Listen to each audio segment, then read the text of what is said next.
మత్తయి సువార్త 10వ అధ్యాయము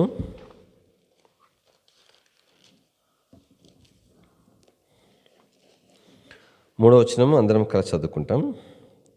ఫిలిప్పు, బర్తొలొమయి, తోమా, సుంకరైన మత్తయి, అల్ఫయి కుమారుడు యాకోబు, తద్దయి అను మారు పేరు గల లెబ్బయి. ప్రభు సహాయం కొరకే ప్రార్థన చేస్తాం.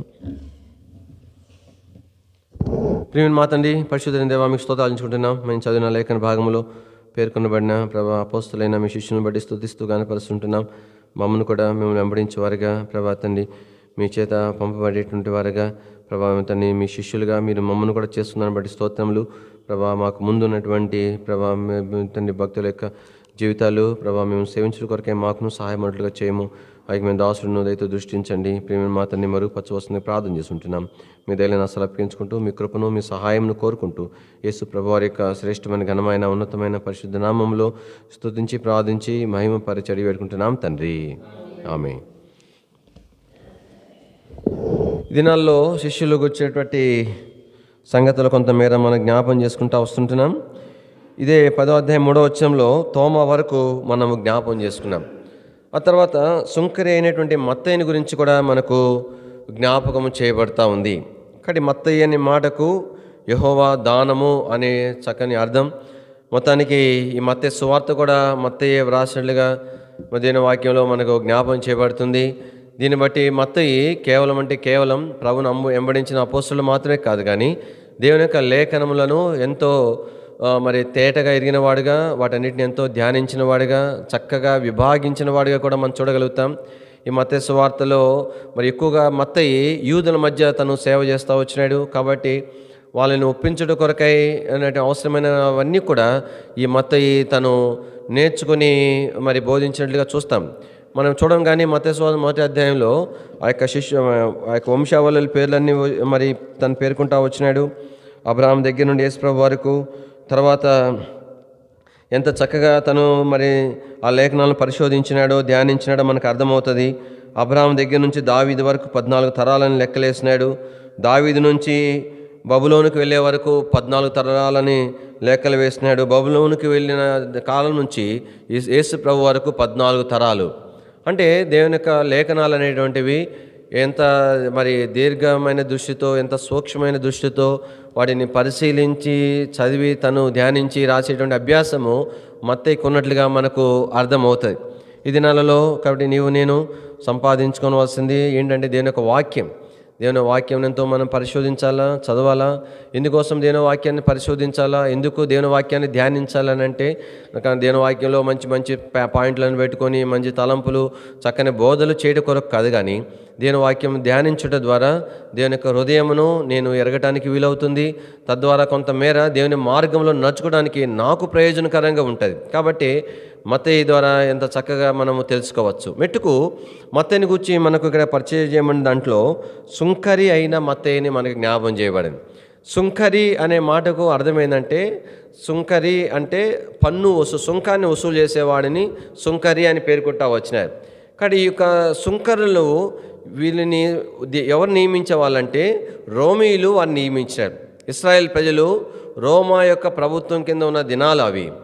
కానీ రోమా ప్రభుత్వం కింద ఉన్నప్పుడు వారు రోమీయులు మరి యొక్క యూదులు ఏం చేస్తారంటే రోమా ప్రభుత్వం మీద తిరుగుబాటు చేస్తారు. మేము పన్ను కట్టము అని చెప్పినారు. అందుకని చెప్పి ఈ పన్ను వసూలు చేసుకోవటము రోమా ప్రభుత్వానికి చాలా కష్టంగా ఉండేది. అందుకని రోమా ప్రభుత్వం వాళ్ళు ఏం చేస్తున్నారంటే యూదులలోనే కొంతమందిని ఆ పన్ను వసూలు చేసేటువంటి అధికారిగా నియమిస్తూ వచ్చినారు. ఆ సందర్భంలో మరి ఆ యొక్క ఏమంటారంటే వారు వసూలు చేసేటువంటి వారు న్యాయంగా చేసేవాళ్ళు, అన్యాయంగా చేసేవాళ్ళు. కాబట్టి వారికి ఏదన్నా మరి ప్రభుత్వ సహాయం అవసరమైనప్పుడు, సైనికులు అవసరమైనప్పుడు రోమీలు కూడా వారికి సపోర్ట్ చేసేవాళ్ళు. అట్లానే యూదులలో నుండి కొంతమంది పన్ను వసూలు చేయడానికి నియమించబడ్డారు. ఆ సందర్భంలో యూద మత నాయకులు ఏమని వారు నిర్ధారించారంటే ఎవ్వరు కూడా యూదులలో పన్ను వసూలు చేయడానికి రోమా ప్రభుత్వం చేత నియమించబడకూడదు. అలాగే ఎవరైనా సరే గనక, కాబట్టి మీరు గనక రోమా ప్రభుత్వం కింద పన్ను వసూలు చేయడానికి నియమించబడితే మిమ్మును మేము సమాజంలోండి వెలివేస్తాము, యూదా మతంలోండి వెలివేస్తాము. మీరు యూదా కుటుంబంలో పుట్టినా కూడా మీరు యూదులుగా మేము ఎంచము. ఎట్లాగ ఎంచుతాం? మిమ్మల్ని అంటరాని వారిగా ఎంచుతాం. పాపులనే వాళ్ళు కొందరు మరి అన్యజనులైన వాడిని కూడా పాపులను ఎంచేవాళ్ళు, తర్వాత పాపపు జీవితంలో ఉండేవాడిని పాపులుగా ఎంచేవాళ్ళు. వాళ్ళతో సమానంగా మిమ్మల్ని ఎంచుతాం అని వారు నిర్ధారణ చేస్తారు.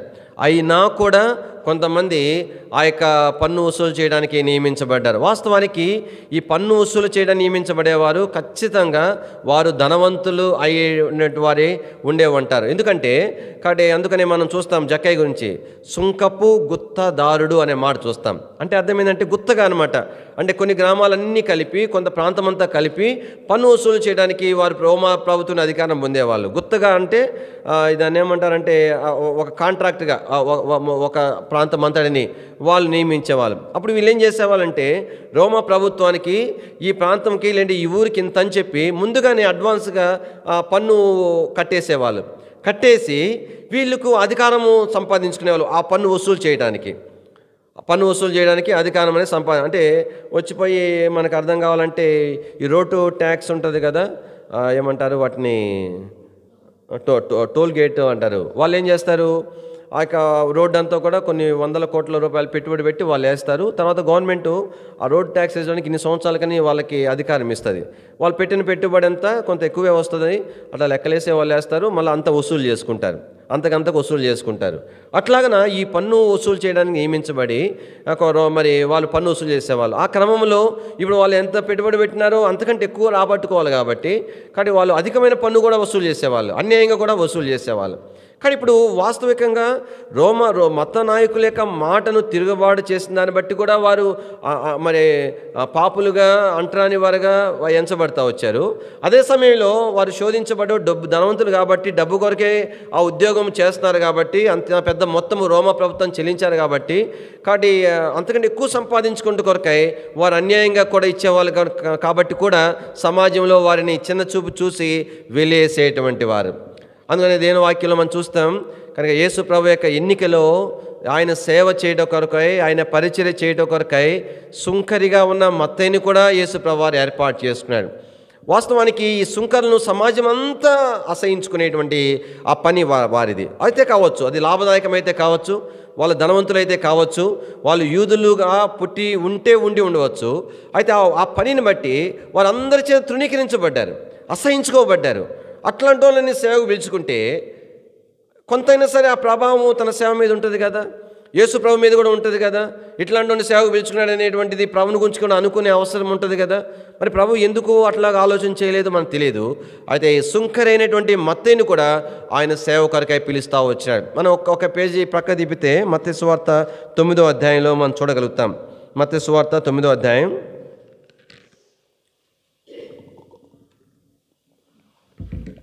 మత్తయి సువార్త 9వ అధ్యాయం 9వ వచనం. యేసు అక్కడి నుండి వెలుచు సుంకపు మెట్టునొద్ద కూర్చుండి ఉన్న మత్తయి అను ఒక మనుషుని చూచి నన్ను వెంబడించుమని అతనితో చెప్పగా అతడు లేచి ఆయనను వెంబడించెను. అంటే ఇదంటే ఏంటంటే ఒక స్కిట్ వేసినట్లుగా ఉంది. ఇక్కడ కనుక స్కిట్ వేసి బోరదను భాగంగా యేసు ప్రభు వచ్చినట్టు అట్లా అనమాట. రా అనగానే ఈయన వెళ్ళిపోయినాడంట, ఈయన చిన్నపిల్లోడా. అంటే మత్తయి యొక్క జీవితంలో మనం జ్ఞాపం చేసుకుంటే మత్తయి ఇంతకు ముందే ప్రభు తన జీవితంలో కార్యం జరిగించినాడు. ఇంతకుముందే మన క్రొత్త నిబంధన కాలంలో మనకు తెలిసిన భాషను మనం అర్థం చేసుకుంటే ఇంతకుముందే మారుమనసు పొందినాడు, ఇంతకుముందే రక్షణ అనేటువంటి తీర్మానం చేసుకునేటువంటి వాడు. అంత మాదిరే కాదు, ప్రభు తన హృదయాన్ని ఎట్లా సిద్ధపరిచినాడంటే ప్రభు తనకు అవకాశం ఇస్తే ప్రభు సేవించాలనేటువంటి ఆలోచన. ఎట్లాగా రక్షణలోకి వచ్చినాడైతే మనకు రాయబడలేదు. బహుశా ఇలాగున వస్తే వచ్చి ఉండొచ్చు. ఏమని అందరు పట్టుకొని అతను అసహించుకుంటున్నారు, అతని పనిని బట్టి అతన్ని ఛేదరించుకుంటూ ఉంటున్నారు, అందరూ వీడి పాపి అని చెప్పుకుంటున్నారు, వాడు వీడని చెప్పుకుంటున్నారు, తృణీకరిస్తున్నారు. ఇది వాస్తవికంగా తన పనిని బట్టి ఎదుర్కొన్నటువంటి తిరుగుబాటు, తన పనిని బట్టి ఎదుర్కొన్నటువంటి తిరస్కారం. అది వాస్తవికంగా దేవుని ఎదుట తన పాపిగా ఉన్నాడు కదా, వాస్తవికంగా దేవునికి ఎదుట ఎన్నో పాపం చేసిన వాడిగా ఉంటున్నాడు కదా, దేవుని దృష్టి ఎదుట ఎంతో అసహ్యకరంగా ఉన్నాడు కదా. బహుశా అలాగనే తను ఒప్పించబడ్డాడేమో. లోకము ఏదో ఒక్క విషయంలోనే తృణీకరిస్తుంది, కానీ ఎన్నో విషయంలో నేను దేవునికి విరోధంగా నడుచుకున్నానని తను ఒప్పించబడి తను ప్రభుని ఎరుగుతూ వచ్చినాడు. అయితే తను ధనవంతుడిగా ఉన్నప్పటికీ కూడా తను ఒక మంచి పొజిషన్లో, అంటే అందరూ అసహించుకున్న లాభదాయకమైన పనిలో తను ఉన్నప్పటికీ కూడా తనకు దానిలో తృప్తి లేదు, కానీ దానికంటే ఎక్కువగా తనను ప్రభుని సేవించేటువంటి ఆశ ప్రభు తన హృదయంలో ముందుగానే పుట్టించిన వాడుగా ఉంటున్నాడు. ఇప్పుడు ఆయన వెంబడించాలంటే ఎట్లా కుదురుతుంది? ఒకవేళ యేసుప్రభు ఎదుగు వచ్చి ఇలాగ చెప్పినాడు అనుకోండి, యేసుప్రభు నేను ధనవంతుణ్ణి, ఓ మంచి ఇంకా సంపాదించుకోవడానికి ఒక మంచి పొజిషన్లో నేను ఉన్నాను, అయితే ఇప్పుడు నాకు నిన్ను సేవించాలని ఆశ ఉంది అని చెప్పంటే ఆయన అంగీకరిస్తాడా యేసుప్రభు? ఎందుకు? నా సొంత వారే, నా మరి నా ప్రజలే నన్ను వీడు సుంకరి అని చిన్న చూపు చూస్తున్నాడు, అట్లాంటి నన్ను యేసు ప్రభు రాణిస్తాడా అనేటువంటి ప్రశ్న దానిలో బహుశా ఉండి ఉండొచ్చు. అయితే ఆశ్చర్యంగా ప్రభు తన ఎందుకు వచ్చినాడు, తన దగ్గరికే వచ్చినాడు, తన పనిలో ఉండగా ప్రభు వచ్చినాడు. ప్రభు చెప్పినాడు, నీవు నన్ను వెంబడించు అని చెప్పినాడు. వెంబడించైతే ఎంత సంతోషముగా ప్రభువుని తను వెంబడించినాడు. నేను వాక్యంలో మనం చూడగలుగుతాం. కానీ ఎట్లాగా ప్రభువుని తను వెంబడించినాడు అంటే, ఇంతకుముందే తన ధనవంతుడు, అయితే దేని వాక్యంలో మనం చూడగలుగుతాం, తను అంతటిని విడిచిపెట్టి ప్రభువుని వెంబడించినాడు. తను ప్రభువుని వెంబడించకముందు చాలా గొప్ప విందు చేసినాడు, చాలా గొప్ప విందు చేసినాడు, చాలా కాస్ట్లీ, ధనవంతుడు కదా, చాలా ఖర్చు పెట్టి విందు చేసినాడు. అనేక మంది పిలిచినాడు. ఎవరు వస్తారు చెప్పండి వాని దగ్గరికి? సమాజం అంతా వెలివేసి ఇది సుంకరి సుంకరని అసహించుకునే వాని దగ్గరికి ఎవరు వస్తారు? ఇంక చివరికి ఎవరు వచ్చినారంటే సుంకరులే వచ్చినారు. ఆయనలాగా తృణీకరించబడిన వాళ్ళు, ఆయనలాగా అసహించుకోబడిన వాళ్ళు సుంకర్లు వచ్చినారు.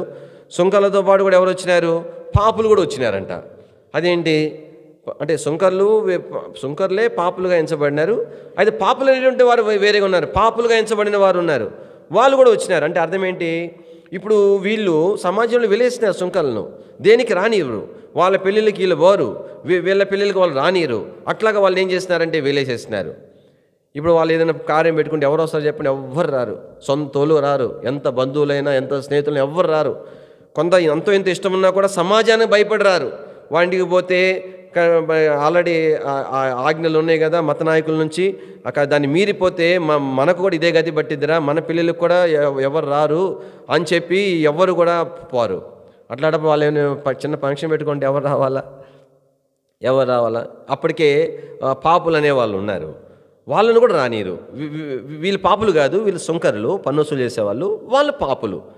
కాబట్టి ఒక కారణంతో వీళ్ళని చేర్చుకోరు, ఇంకో కారణంతో వాళ్ళని చేర్చుకోరు. అందుకని వీళ్ళు చక్కగా ఓటైనారు. ఏమైనారు అన్న, ఎట్లా నువ్వు మంచోడు చెడ్డోడు తర్వాత సంగతి, కనీసం చిన్న విందు పెట్టుకుంటున్నాను, ఎవరు రారు, నువ్వన్నరా అని పిలుచుకోవడం ప్రారంభించినారేమో. అయితే ఆ విందుకు మరి అందరినీ పిలిచినాడు. అయితే ఎవరు రాలేదు, కానీ సుంకరులు పాపులు ఆ విందుకు వచ్చినారు. మరి ఈ మత్తయి ఎట్లా ప్రభుని వెంబడించినాడు? సమస్తాన్ని విడిచిపెట్టి ప్రభుని వెంబడించినాడు. ఎంత శ్రేష్టమైనది కదా. దేని వాక్యంలో మనం చూడగలుగుతాం. ఎలీషాను సేవకు పిలిచినప్పుడు ఎలీషా ఎంత గొప్ప ధనవంతుడు చెప్పండి, వాళ్ళ నాన్న ఎంత భాగ్యవంతుడు. 12 జతల ఎడ్లు మరి ఆ అరకలు ఉన్నటువంటి అంత గొప్ప భూస్వామి ఏం చేసినాడు? తన దున్నుతున్న అరక ఎడ్లను వధించి ఆ యొక్క అరక వాటితో తెగగొట్టి వాటితో విందు చేసి సేవకు వచ్చేసినాడు. అంటే అర్థం ఏంటి? మళ్ళా నేను తిరిగి పనికి రాను. తనకు 12 అరక తను దున్నుతున్నాడు. ఏలియా సేవకు పిలిచినప్పుడు దుప్పటి వేసినాడంట. ఎంత చిన్న సూచన చూడండి. దుప్పటి వేయంగానే ఆయన వచ్చేసిన. అంటే అర్థం ఏంటి? దుప్పటి వేయంగానే ఎందుకు దుప్పటి వేసినాడో తను గ్రహించి ఎరిగి వచ్చేసినాడు సేవకి. సేవ కొరకు దేవుడు పిలవడం కొరకే ఏలియాని పంపించినాడు. సేవ కొరకు నన్ను పిలిచే క్రమంలోనే దానికోసం వేసిన దుప్పటి అని అర్థమైపోయిందంట ఎలీషాకు. చూడండి ఎంత లోతైన గ్రహింపు చూడండి. అర్థమైపోయి సేవకు వచ్చేసినాడు. వచ్చి ఆ 2 ఎడ్లను వధించి మంచిగా విందు చేసి ఆ యొక్క తను దున్నుతున్నటువంటి ఏమంటారు దాన్ని ఇప్పుడు అరకలు, ఆ చెక్కలన్నీ ముక్కలు చేసి మరి విందు చేసి వచ్చినాడు. అంటే అర్థం ఏంటి? తనకి ఎన్నాడు వెనకకి వెళ్ళను, ఎన్నడూ మళ్ళా నా తండ్రి ఆస్తి కోసం పోను, మళ్ళా తిరిగి దేని కొరకు నేను వెళ్ళను. అందుకని ఎలీషా ఉన్నప్పుడు చిన్న గుడిసెల్లో వాళ్ళు ఉన్నారు. అంత గొప్ప భాగ్యవంతుడు వాళ్ళ నాన్న కబురు పెట్టి, నాయన అప్పుడేదో తెలుసో తెలియకో ఆస్తి వదులుకొని వచ్చినాను నాయన, ఇప్పుడు సేవకు వచ్చినాను, చాలా కష్టంగా ఉంది నాయన అని అంటే ఏమి పంపించడా? అంత గొప్ప భాగ్యవంతుడు. ఎంత ఇరుకు, ఎంత కష్టము, దాంట్లోనే ఇరుక్కొని ఈయన ఆ ఇరుకులో కూడా కంఫర్ట్గా ఈయన ఫీల్ అయినాడు. కానీ శిష్యులకు ఇబ్బంది అయిపోయింది. వాళ్ళు ఏమన్నారు? ఎలీషాతో ఏమన్నాడు? మేము ఇరుక్కోలేకపోతున్నాం, నువ్వేమో శుభ్రంగా అడ్జస్ట్ అయిపోయినావు. నిజంగా దేవుని ప్రారంభ దినాల్లో సేవకులు దైవజనులు నిజంగా వాళ్ళు ఎంతగా అడ్జస్ట్ అయిపోయారు. ఒకసారి ఒక సేవకుని గురించి చెప్పినారు. పెద్ద ఆయన అరవిందం గారు ప్రొద్దుటూరులో మరి స్పెషల్ మీటింగ్స్కి వెళ్తే పాపం ఆయన కింద కూర్చోలేడు. కమౌట్ కావాలి. అప్పుడు ఆ మందిరంలో కమౌట్ లేదంట. కమౌట్ లేదంట. అంటే ఏం చెప్పొచ్చు కదా, నేను కమౌట్ ఉంటేనే వస్తాను, కమౌట్ లేకపోతే రాను, లేదంటే నా కోసం కమౌట్ కట్టించండి అని చెప్పాలి కదా. అట్లానే అట్లానే వచ్చేవాడంట. వచ్చి పాపం ఎట్లా చేసేవాడంట, ఆయన కొంత ఒక ఒక ఒక మూలన ఒక చిన్న గదిలాగా ఏర్పాటు చేసుకొని అక్కడ మట్టి వేసుకొని అక్కడ ఒక చిన్న కర్ర సపోర్ట్గా పెట్టుకొని ఆయన మల విసర్జన చేసుకునేవాడంట. ఎంత అంటే అట్లా చెప్పుకుంటే పోతే చాలా ఉదాహరణలు నేను చెప్పగలను. ఇప్పుడు మన సందర్భం అసలు అది కాదు, కానీ దేని యొక్క వాక్యంలో మనం చూస్తే మరి అంత విడిచిపెట్టేసి ప్రభు కొరకే తను వచ్చినాడు, దాని అంతటిని విడిచిపెట్టేసినాడు. దేని వాక్యంలో మనం చూడొచ్చు, ఆ యొక్క యవనస్తుడైనటువంటి మనుషుడు ప్రభుని వెంబడించడం కొరకే వచ్చి మరి సద్బోధకుడా నిత్య జీవం పొందుటకు నేను మరి వారసురాలకు నేనేమి చేయాలని అడిగితే ప్రభు చెప్పినాడు, కొన్ని ఆజ్ఞలు చెప్తే ఇవన్నీ బాల్యం నుండి నేను వీటిని అనుసరించుచున్నానని చెప్పినాడు. అప్పుడు యేసుప్రభువు వారు ఏం చెప్పినాడు, నీకున్నదంతా అమ్మి పేదలకు ఇచ్చి నువ్వు వచ్చి నన్ను వెంబడించమని చెప్పినాడు. అప్పుడు పేతురు ఏమన్నాడు, ఇట్లా ఎవరైనా చేస్తారా ప్రభా, ఇది అట్లా ఎవరికైనా సాధ్యం అవుతుందంటే సాధ్యమైంది. అందుకని దేవుని వాక్యంలో ప్రభు అన్నాడు, మనుష్యులకు అసాధ్యమే కానీ దేవునికి సమస్తము సాధ్యమే అని చెప్పినాడు. సాధ్యం కాలేదా? దేవుని వాక్యంలో ప్రభునేటువంటి వారు తమకున్నది తమది అని వాళ్ళు ఎంచుకొనలేదు, తమకున్నదని తనదని ఎంచుకోలే, అవన్నీ పరిత్యజించేసినారు. అపోస్తులు అనౌన్స్మెంట్ చేస్తే మీకున్నదంతా తెచ్చిచ్చేసేయండి, మీకు కేవలం 3 పూట్ల భోజనం మాత్రం పెడతాం, అందరికీ ఏది పెడితే అది మీరు తినాలా, మనం అంతా ప్రభురాడు ఎదురు చూడాలని చెప్పి ఒక మాట అనౌన్స్మెంట్ చేస్తే ఉన్న చిరాస్తులు పొలాలు గిలాలు అంటే బ్యాంకులు లేవులే, ఉదాహరణ చెప్తున్నాను, బ్యాంకులో డబ్బు గిబ్బు అంతా మూట కట్టుకొని వచ్చి అపోస్తుల పాదాల దగ్గర పెట్టేసేసి చక్కగా అందరితో కలిసి భోజనం చేస్తూ ఏది ఉంటే అందరితో కలిసి మరి సమానంగా వారు ఉంటూ ప్రభుని వారు సేవిస్తూ వచ్చినారు. దేని వాక్యంలో మరి కొన్నేళ్ళ విషయం మనం చూస్తాం. కొన్నేళ్ళ గురించి ఏం రాయబడింది, ఎన్నోసార్లు మనకు ఉన్నటువంటి దాతృత్వము చాలా పిసినారితనమైన దాతృత్వంలో కూడా పిసినారితనం ఉంటుంది. దాతృత్వంలో కూడా ఏముంటుంది చెప్పండి, పిసినారితనం. ఏదో ఎంతో కొంత ఇచ్చేది, అదేదో ఇచ్చినామనుకుని ఫీల్ అయ్యేటువంటిది. కొంతమంది ఉంటారు, ఎంత దాతృత్వం మేము మా సేవ పరిచయంలో విశ్వాసులైన వారి జీవితాలు చూసినామంటే, దేవుని ప్రజలు అక్కరగా ఉన్నప్పుడు వేలే మందిరం సేవ కూడా అట్లేవో మనము వేలు 2,000 కానీ 5,000 10,000 లోపు అమౌంట్ అక్కర్లో ఉన్న వారికి ఎవ్వరికి తెలియకుండా ఇచ్చి నమ్మకంగా వచ్చేసేవాళ్ళు. నీకెట తెలుస్తుంటే నాకు తెలిసింది కాబట్టి నేను చెప్తున్నాను. ఎన్నడూ కూడా నేను పలానా వారికి ఎంత ఇచ్చాను, పలానా ఏది అప్పుగా కాదు, వడ్డీకి అసలు కాదు, గిఫ్ట్గా ఇచ్చేసేటువంటి వాళ్ళు. ఎక్కడ నుండి అన్యాయంగా సంపాదించింది కాదు, కష్టపడి వారు ఉద్యోగం చేసి సంపాదించిన ధనంలో నుంచి నమ్మకంగా ఇచ్చేసేటువంటి వారు. ఏదో అంత ఇచ్చి ఇంత ఇచ్చి నేను ఇచ్చాను నేను ఇచ్చుకునేది అసలు అది దరిద్ర ఏమంటారంటే దాతృత్వంలో పిసినితనం అంటారు దాన్ని. దాతృత్వం అని పేరు పెట్టుకున్న దరిద్రత అంటారు దాన్ని కదా. ఉదాహరణకు మన కొన్నేళ్ళ గురించి రాయబడింది. కొన్నేళ్ళ గురించి ఏం రాయబడింది చెప్పండి, బహుగా చెప్పండి, తర్వాత కంప్లీట్ చేయండి. ఏ విషయంలో బహుగా రాయబడింది? ధర్మం విషయంలో. బహుగా ధర్మం ఇచ్చేవాడు, ఎంత పడితే ఎంత. అంటే ఏంటి, ఆశ లేదా ఆయనకి పిల్లలు లేరా, ఇల్లు లేదా, ఇంకొంచెం మంచి కంఫర్ట్గా చేసుకోవాలని ఇష్టం లేదా అంటే వారికి ఉన్నది వారి మీద మనసు లేదు, వాటిని ఉంచుకోవాలని లేదు, అట్లని చెప్పి వాటి మీద అసహ్యత లేదు. కానీ అది ప్రభు కొరకు ఎంతైనా సరే క్రయం చెల్లించాలన్నట్లుగా వారు మరి ఇస్తూ వచ్చినారు. ఉదాహరణకు మనం చూస్తాం, మరి ఆ యొక్క సుంకరైనటువంటి ఏం పేరు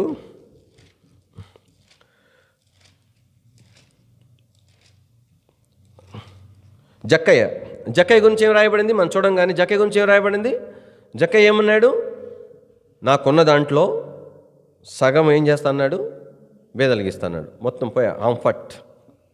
అసలు అంటే సొంకపు గుత్తదాడు అంటేనే ధనవంతుడు. ఎంత ధనవంతుడు ఉండాలి చెప్పండి, దాంట్లో సగం ఇచ్చేయాలంటే ఎంత కష్టము. ఉన్న దాంట్లో ఉన్న సగములో దాని గురించి ఏమన్నాడు, ఎవని ఎద్దైనా సరే అన్యాయంగా తీసుకుంటే కరెక్ట్గా లెక్క పెట్టి అంతే ఇస్తాను అనలేదు. ఏమన్నాడు, 4 అంతలు ఇచ్చేస్తా అన్నాడు. అంత పోతే ఏం మిగులుతుంది, ఎంతో కొంత ఎంత మిగిలితే అంత మిగులుతుంది అంతే. అంటే దేని యొక్క వాక్యంలో మనకు జ్ఞాపం చేసుకునేది అంటే, కాబట్టి మత్తయి అనేటువంటి వ్యక్తి సుంకరిగా ఉన్నాడు, సమాజంలో చిన్న చూపు చూడమనేటువంటి స్థితిగా ఉంటున్నాడు. మరొక వైపు ధనవంతుడిగా ఉంటున్నాడు. ప్రభు తను పిలిచినప్పుడు ఎంతో సంతోషంతో ప్రభుని సేవించడానికి తను వచ్చేసినాడు. దీని వాక్యంలో లూకాసు వార్త 5వ అధ్యాయం, లూకాసు వార్త 5వ అధ్యాయము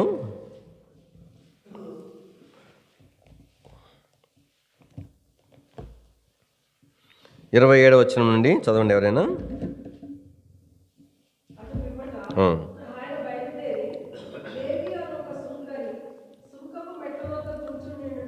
సుంకం మెట్టు కూర్చుండ చూచి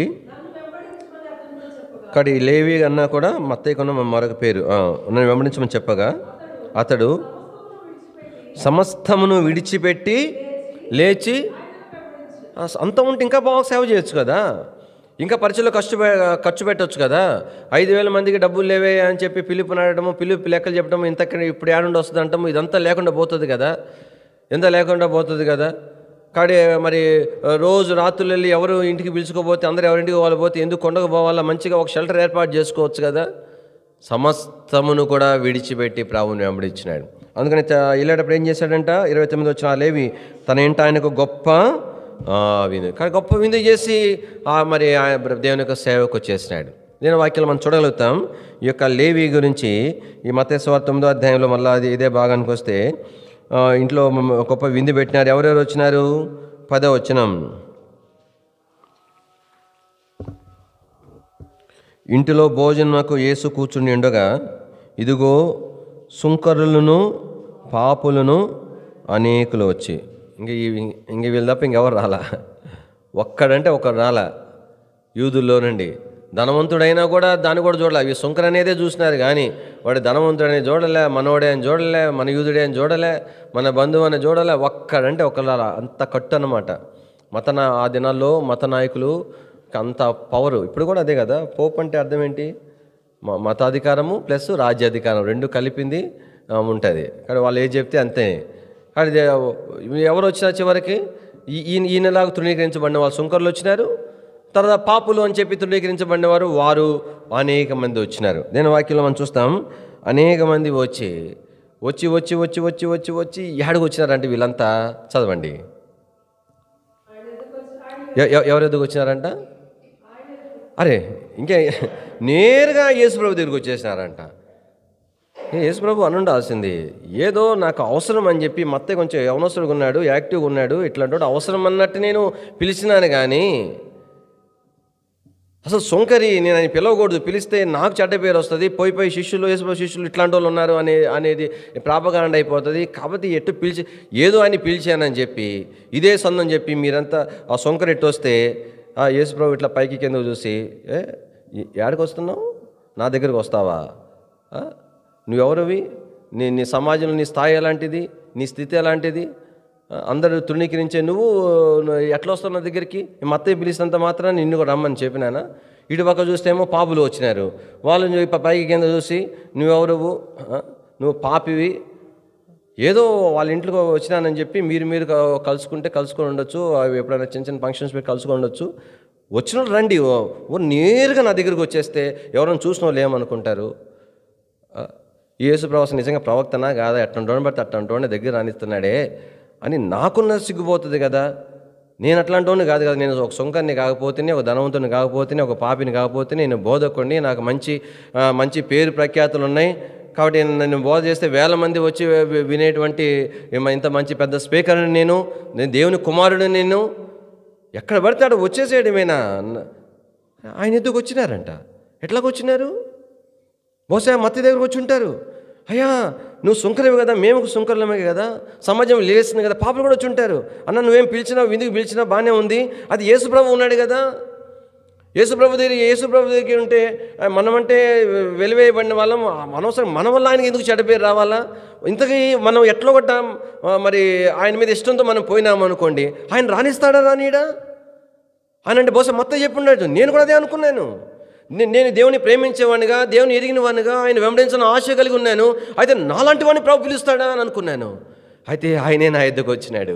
నేను సుంకరని తెలిసి నా ఎద్దుకు వచ్చినాడు. సుంకపు మెట్టు దగ్గర ఉన్నాను, తెలియక నేను సుంకర కాదేమో అనుకుని నేను పిల్లలు సుంకరని తెలిసే, సుంకర మెట్టు దగ్గర ఉన్నప్పుడే, పని వసూలు చేసేటప్పుడే, తృణీకరించబడిన స్థానంలో నన్ను తెలిసే నన్ను పిలిచినాడు.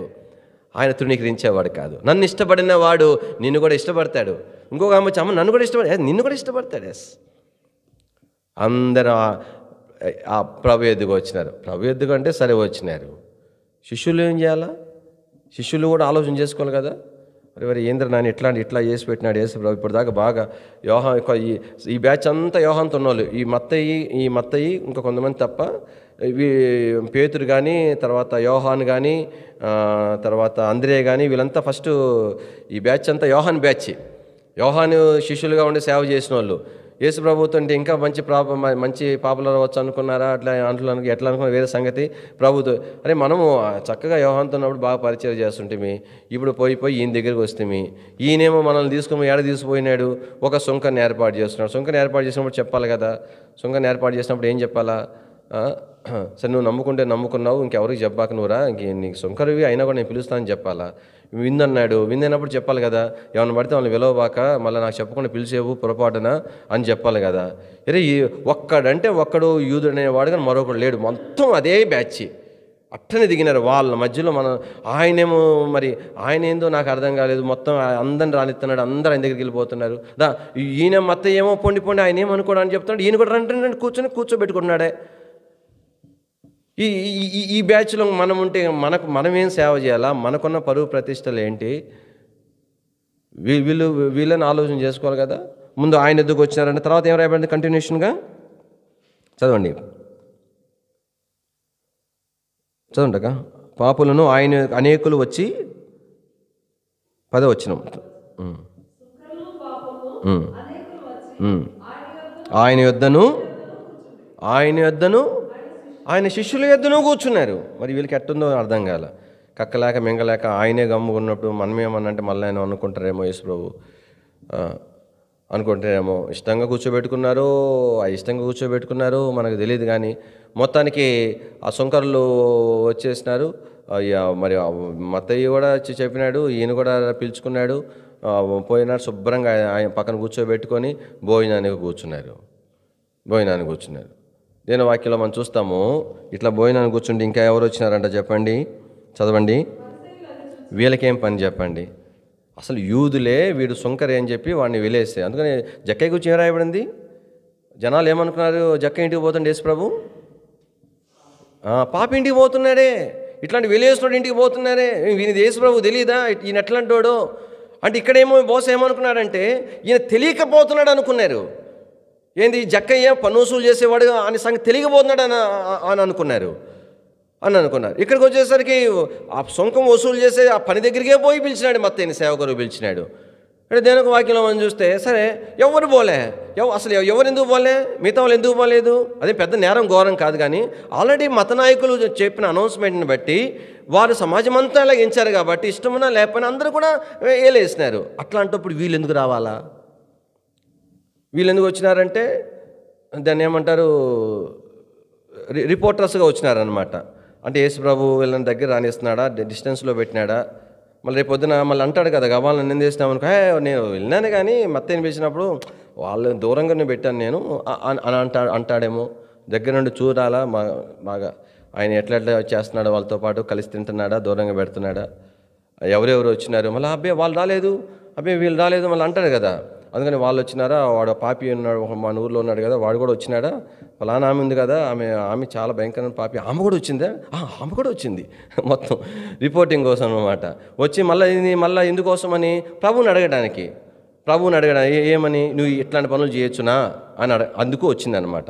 ఒకటేమో ఎవరెవరు వచ్చినారు, రెండవదేమో యేసు ప్రభు వాళ్ళతో ఎట్లా వ్యవహరించినాడు, మూడోదేమో ఇట్లాగా నువ్వు నిజంగా బోధకుడు అనేవాడివి, నువ్వు నిజంగా ప్రవక్తవు అయితే ఇట్లాంటి పనులు నువ్వు చేయొచ్చునా అని అడగడానికి వాళ్ళు వచ్చినారు. అది కూడా డైరెక్ట్గా అడిగినారా? ఆయనకి వినబడేటట్టు శిష్యులను అడిగినారు, మీ బోధకుడు ఇట్లాంటి వాళ్ళు ఇట్లా కలిసి బోధన చేయొచ్చునా అని అడిగినారు, ఆయనకి వినబడేటట్టు. దానికి ప్రభు విన్నాడు. అదేదో నేరుగా ప్రభువుని అడగవచ్చు కదా. ప్రభుని అంటే అంత అసహ్యం అనమాట. ఇట్లాంటి అట్లాంటి ఎందుకు వెళ్ళాలా?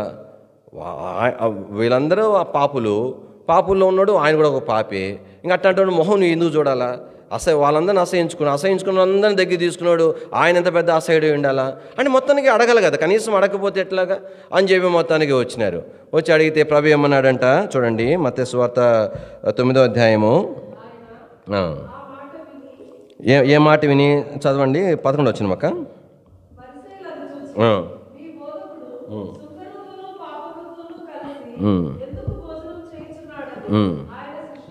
అడిగిరి ఆయన ఆ మాట విని రోగులకే కానీ. కాబట్టి నేను డాక్టర్గా వచ్చినాను. హాస్పిటల్కి వచ్చి ఏంది ఎట్లాంటి స్మెల్ వస్తుంది, మంచి స్మెల్ లేదంటే అదేమన్నా గెస్ట్ రూమా లేదంటే లాడ్జినా, అదేమన్నా అది హాస్పిటల్. వాడికి రోగులు వస్తారు, అన్నీ వస్తాయి, వాసనలు వస్తాయి, అన్నీ వస్తాయి. కానీ వాడికి వచ్చేదే వాళ్ళు వస్తారు. దేని ఒక వాక్యంలో మనకి జ్ఞాపం చేయబడే విషయం ఏంటంటే, కానీ అందుకని ఈ సందర్భంలోనే ప్రభు ఉపమానాలు చెప్పినాడు. ఎందుకు వాళ్ళని చేర్చుకున్నాడు అని అంటే, ఒక ఉద్దేశం ఏంటంటే వారు కూడా రక్షణ పొందాల. వారు కూడా ఆయనకి ఏర్పాట్లో ఉన్నారు. సమాజం తృణీకరించిన, సమాజం దగ్గర రానిపోయిన వారిని కూడా ఆయన ప్రేమిస్తున్నాడు. వారి కొరకు కూడా ఆయన ప్రాణము ఇవ్వనై ఉన్నాడు. కాబట్టి వారు కూడా మారు మనసు పొందాల. అది దేని ఒక వాక్యంలో మనకు ఆ సంగతి చెప్తూ ప్రభు చెప్పినాడు. కాబట్టి దానికి అంటే ఏమంటారంటే, ఇప్పుడు ఒక వైద్యుడు ఉంటాడు.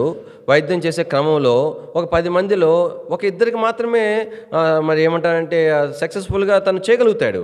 అయినా కూడా 8 ఆపరేషన్స్ ఫెయిల్ అయినా కూడా ఆ సక్సెస్ అయినటువంటి ఆ 2 ఆపరేషన్స్ తను తృప్తినిస్తాయి. వారి సంతోషం చూసి వైద్యుడు సంతోషపడతాడు. అరే, నా వలన ఈ రోగి బాగైనాడు కదా అని సంతోషపడతాడు. అదే ప్రభు యొక్క సంతోషం అలాంటిది. దేవుని వాక్యంలో మనం చూస్తే, అందుకని ఆ సందర్భం జ్ఞాపం చేస్తూ ప్రభు చెప్పినాడు, ఒకటి వారు మారు మనసు పొందాలని కోరాలని చెప్పినాడు. రెండవది ప్రభు ఏం చెప్పినాడంటే, ఈ శాస్త్రులు పరిశీల వలె భౌతికమైన ఆయా బలహీనతలను బట్టి విపరీతమైన ద్వేషము హృదయంలో ఉంచుకోకూడదు అని ప్రభు నేర్పించినాడు. అంటే ఇప్పుడు ఒక సహోదరుడు ఒక బలహీనతలో ఉన్నాడు, ఒక సహోదరి యొక్క బలహీనతలో ఉన్నది అంటే అర్థం ఏంటి చెప్పండి? అంటే అర్థం ఏంటి?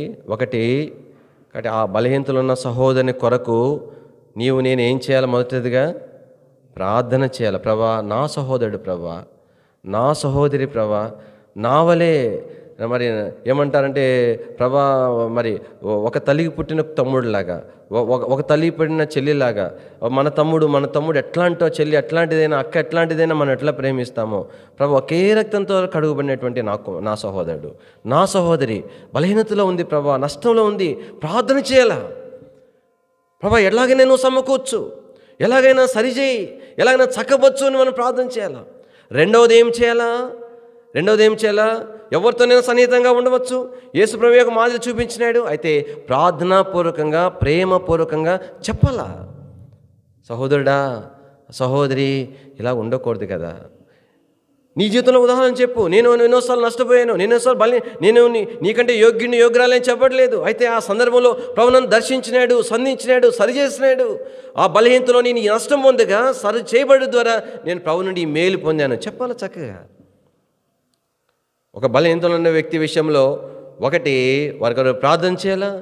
రెండవది, వారి సమకూర్పు కొరకై ఏం చేయాలి చెప్పండి? వారికి మనము బోధించి చక్కగా సరైన మార్గంలోనికి వారిని మనము తీసుకుని రావాలా. అయినా కూడా సరిచేయబడపో అని విపరీతమైన ద్వేషము పెంచుకోకూడదు. ఏ సహోదరుని విషయంలోనైనా, సహోదరి విషయంలోనైనా మితిమీరిన ద్వేషము హృదయంలో ఉంచుకోకూడదు. ఒకవేళ అలాగనుకుంటే బలహీనత లేని వాళ్ళు ఎవరుంటారని చెప్పండి? ఒక విషయంలో ఆ సహోదరుడు బలహీనుడని నేను ద్వేషించి తిని, మరొక విషయంలో ఆ సహోదరి బలహీనురాలని నేను ద్వేషించి తిని, దానికి మించిన బలహీనతలు దేవుని నేను కలిగి ఉన్నాను. నా ప్రభు నన్ను ఏం చేయాలి? అప్పుడు నేను నా సహోదరిని ఎంత మేర ద్వేషిస్తున్నానో దానికి అనేక రెట్లు నా ప్రభు ద్వారా నేను ద్వేషించబడాలి. అయితే నా ప్రభు ఎందుకు అట్లానే బలహీనతలు ఉండాలన్నా ఓర్చుకొని సహించుకుంటున్నాడు, ఓర్చుకుంటున్నాడు, దీర్ఘశాంతం కనబరుస్తున్నాడు, బోధిస్తున్నాడు, నేర్పిస్తున్నాడు, గద్దిస్తున్నాడు. ఇంకా నా కుమారుడు సరిచేయబడతాడని ఆశతో నా వైపు చూస్తున్నాడు. ప్రేమలో ఏమాత్రం మార్పు లేకుండా నా వైపు చూస్తున్నాడు. అందుకని ఆ ఉపమానాల సందర్భంగా చెప్పినయే. లోకాసువార్త 15వ అధ్యాయం, లోకాసువార్త 15వ అధ్యాయము, లోకాసువార్త 15 మొదటి వచనం. సమస్తమైన సుంకరులను పాపులను ఆయన బోధ వినుటకు ఆయన దగ్గరకు వచ్చుచుండగా పరిసయ్యులు శాస్త్రులు అది చూచి, కాబట్టి అది బాధ అయిపోయింది. ఈ పరిసయ్యులు శాస్త్రులకు ఏమనిపోయింది? ఇట్లాంటినంతా చేర్చుకుంటున్నాడు ఏంది అని. ఈ పాపులు వీళ్ళు ఇట్లాంటి వాళ్ళని చేర్చుకుంటున్నాడంట. చేర్చుకుంది గాక వారితో కలిసి భోజనం కూడా చేస్తున్నాడంట. సహజంగా ఏంటంటే పడనోళ్ళు ఎవరి మీద సరైన ఒపీనియన్ లేకపోతే వాళ్ళు తప్పని పరిస్థితులు కలుస్తారు, కానీ అందరి ముందు కలవరు. కలిస్తే మళ్ళీ చూసిన వాళ్ళు మళ్ళీ ఏమైనా అనుకుంటారని అదొక ఫీలింగ్ ఉంటుంది. అట్లాంటి వాళ్ళు కలిసి అసలు భోజనం చేయరు. వాస్తవానికి యూదులైనటువంటి వారికి యూదేతరుల మీద, అన్ని జనుల మీద అలాంటి మనస్సు ఉన్నది. అన్ని జనులను అలాగ లయించే పాపులు అనే మాటలో రెండు అర్థాలు ఉంటున్నాయి.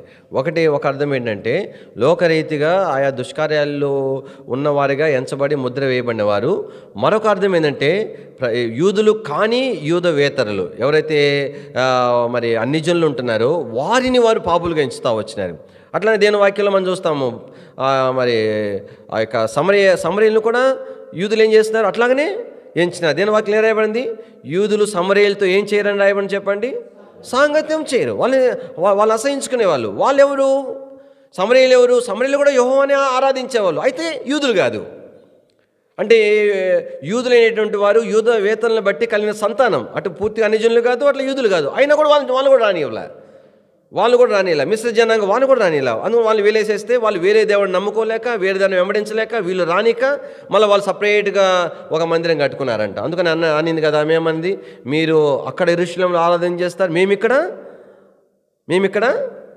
ఆరాధన చేయాలి. అంటే అర్థం ఏంటి, ఆడకు రానిరని చెప్పి వీళ్ళు వేరే దేవుని నమ్ముకోక యెహోవా దేవుని నమ్ముకున్నారు కాబట్టి వీళ్ళు సపరేట్గా ఇక్కడ ఒకటి కట్టుకున్నారు. కానీ వాళ్ళు మంచిలు ఇస్తే దాగరు, వాళ్ళతో సహవాసం చేయరు. కుమారులు, చిన్న కుమారుడు ఎవరు, దేనికి సాదృశ్యం చెప్పండి, దేనికి సాదృశ్యం, అన్ని జనులైన వారికి సాదృశ్యం. చిన్న కుమారుడు పాపులు అనేటువంటి వీరికి సాదృశ్యం, చిన్న కుమారుడు సుంకరులు అనేటువంటి వీరికి సాదృశ్యం. కానీ చిన్న కుమారుడే కానీ చెడిపోయినాడు, దుర్వ్యాపారాలు చేసినాడు, సారాయి కొట్టు పెట్టుకున్నాడు, బ్రాందీ అమ్మినాడు, కళ్ళు అమ్మినాడు. రెండవది వేశ్యలు, తన స్నేహితులు ఎలాంటి వారు, వేశ్యలతో మరి తను జీవిస్తూ వచ్చినాడు. ఎంత అంటే అసహ్యకరమైన జీవితానికి మరి చిన్న కుమారుడు సాదృశ్యంగా చూపించబడుతున్నాడు. అలాంటి అసహ్యకరమైన వారే అయితే కావచ్చు కాక, అన్ని జనులైన వారు అంత తిరస్కరించబడిన వారు అయితే కావచ్చు కాక. అయితే ఆ మనుషుడు తండ్రి ప్రేమిస్తూ వచ్చినాడు. తండ్రి ప్రేమించి ఆ మనిషి కొరకు ఏం చేస్తున్నాడు చెప్పండి, చెడిపోయిన వాని కొరకు. అప్పటికే వాని సమాచారం ఇంటికి వచ్చేసింది, తెలియక తండ్రి ఆ కుమారుడు కొరకు ఎదురు చూడలేదు. అన్ని జనుడైనా సున్నతి చేయబడిన వారి చేత, సున్నతి చేయబడిన వారు అనబడిన, తృణీకరించబడిన వారమైనా, ఏ మాత్రం కూడా కలిసి భోజనం చేయడానికి కాదు కదా, సహవాసం చేయడానికి కూడా యోగ్యత లేని వారం అయినప్పటికీ నీకు కూడా ఆయన చెడిపోయిన పాపులమైన మన కొరకు తండ్రి వేచి ఉంటా వచ్చినాడు. మనకు ఆ కథ అంతా తెలుసు. ఎలాగైనా చేర్చుకున్నాడో, పరిగెత్తుకొని పోయి ముద్దు పెట్టుకొని మళ్ళీ శ్రేష్టమైనటువంటి తను దేనికి పాత్రుడు కాదో ఆ స్థానం ఆ కుమారుడికి ఇచ్చినాడు. దేనికి పాత్రుడు కాదు. అయితే ఈ పెద్ద కుమారుడు దగ్గరికి వచ్చేస్తే పెద్ద కుమారుడు విషయం ఏంటి, పెద్ద కుమారుడు అంతకంటే శ్రేష్టమైన ఘనత పొందే స్థానంలో ఉన్నాడు. తండ్రి మాట విన్నటువంటి వాడుగా ఉన్నాడు, తండ్రికి అనుకూలంగా నడుచుకున్న వాడిగా ఉన్నాడు. ఇక్కడ ఒక ప్రశ్న ఉత్పన్నం అవుతా ఉంది, ఈ చెడిపోయిన కుమారుడికే తండ్రి ఆ స్థానం ఇస్తే ఆ పెద్ద కుమారునికి ఆ ఇంటిలో ఎంత ఎక్కువైన ఘనత ఆ తండ్రి సిద్ధపరిచి ఉంటాడు. ఒక ఘనత ఏంటంటే, ఒక ఆధిక్యత ఏంటంటే తండ్రి సంతోషాన్ని ఎరగటమే పెద్ద కుమారుడు ముందున్న ఆధిక్యత.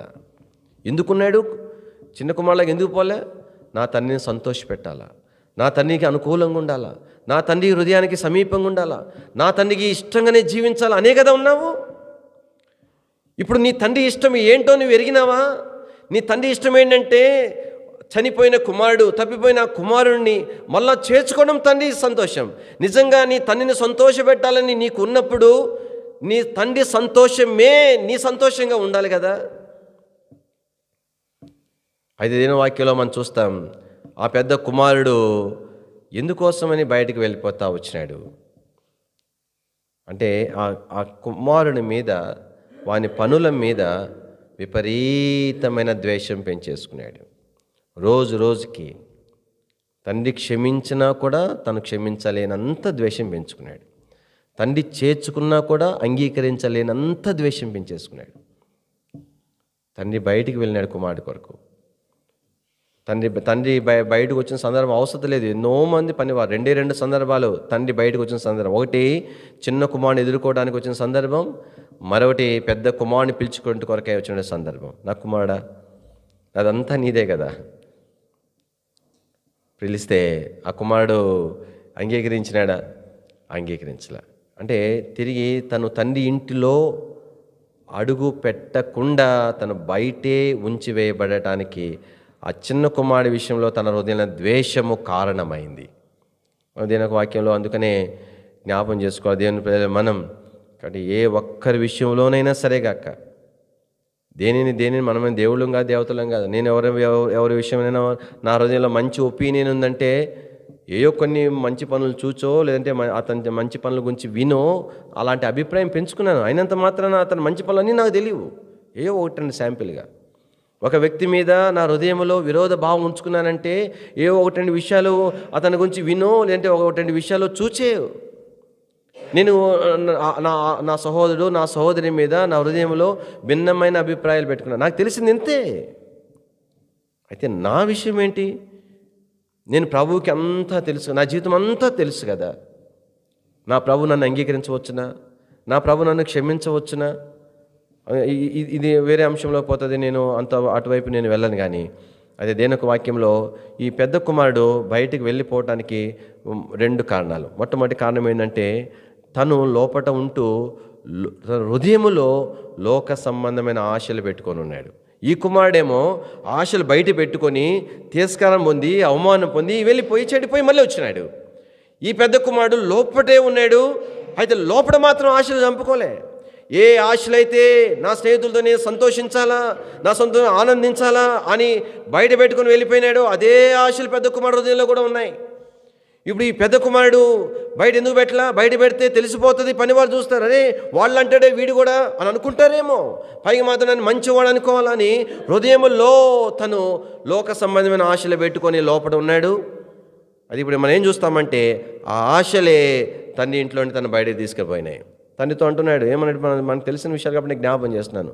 ఏ రోజైనా నువ్వు నాకు ఒక్క స్నేహితులతో ఆనందించడానికి ఒక మేకపిల్లనైనా ఇచ్చినావు? మరి అడగొచ్చు కదా, తండ్రి నాకు మేకపిల్ల ఎందుకురా? నా స్నేహితులతో ఆనందించాలంటే తండ్రి అపార్థం చేసుకుంటాడేమో.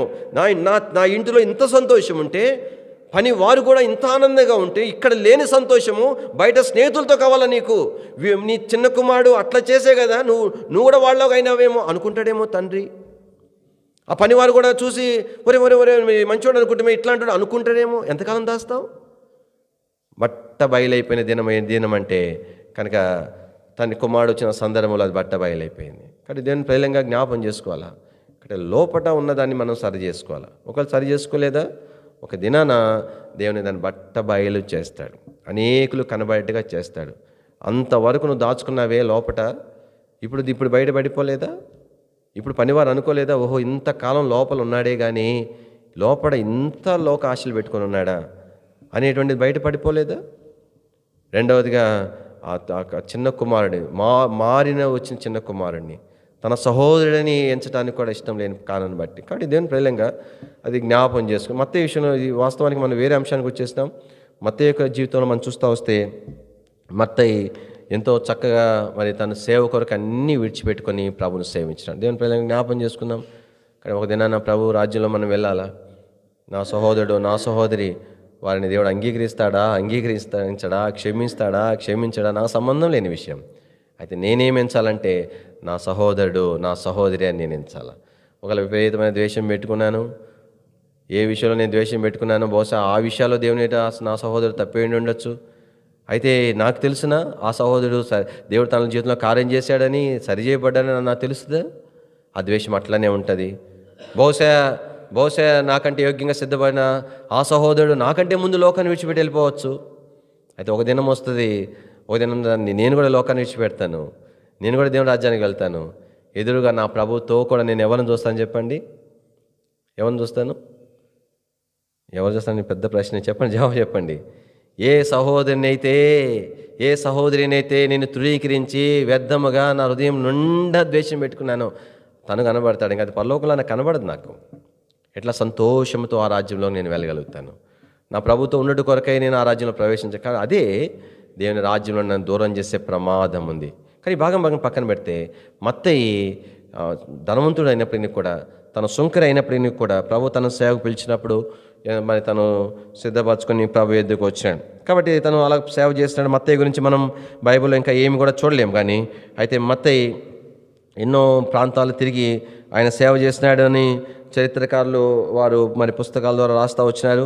ఆసియా, అంత్యోకియా, ఈజిప్టు, ఐథోపియా అనేటువంటి ప్రాంతాలంతటిలో కూడా తను సేవ చేసినట్లుగా మరి వ్రాస్తూ వచ్చినారు. అనేక దేశాలు తిరిగి ఆయన సేవ చేసినాడు.